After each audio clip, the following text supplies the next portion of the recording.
এখন তো নির্বাচিত সরকার, গণতান্ত্রিক প্রক্রিয়া দেশে ফিরে এসেছে। এখন কেন বিভিন্ন জায়গায় প্রশাসক নিয়োগ দেওয়া হচ্ছে? এখন উচিত নির্বাচন দেওয়া, বলেছেন জামাত আমির ও জাতীয় সংসদের বিরোধী দলীয় নেতা ডক্টর শফিকুর রহমান।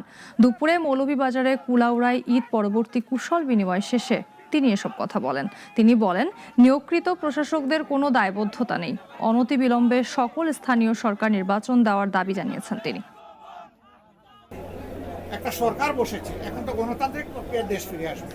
এখন কেন বিভিন্ন জায়গায় প্রশাসক বসানো হচ্ছে? এখন তো নির্বাচন দেওয়া উচিত। নির্বাচিত জনপ্রতিনিধিরা জনসমর্থন নিয়ে দায়বদ্ধ হয়ে তারা এসে দায়িত্ব পালন করবে। যারা প্রশাসক ওদের কিসের আবার দায়বদ্ধ? ওরা না সরকারের নিয়োগ পাওয়া মানুষ, আর না জনগণের সমর্থিত মানুষ। এরা তো মাঝখানে, এদের তো কারো কাছে কোনো দায়বদ্ধতা নাই। তবু একটু থাকলে তার দলের কাছে থাকতে পারে। তো আমরা জনসেবককে তো দলের কাছে দায়বদ্ধ দেখতে চাই না। আমরা তো দেখতে চাই তারা জনগণের কাছে দায়বদ্ধ হবে। এই জন্য আমাদের দাবি স্পষ্ট, অনতি বিলম্বে সকল স্তরের স্থানীয় সরকার নির্বাচন দিতে হবে। সেই নির্বাচনে জনগণের ভোট নিয়ে যারাই আসে তাদেরকে আমরা ওয়েলকাম করব, অভিনন্দন জানাবো এবং সহযোগিতা।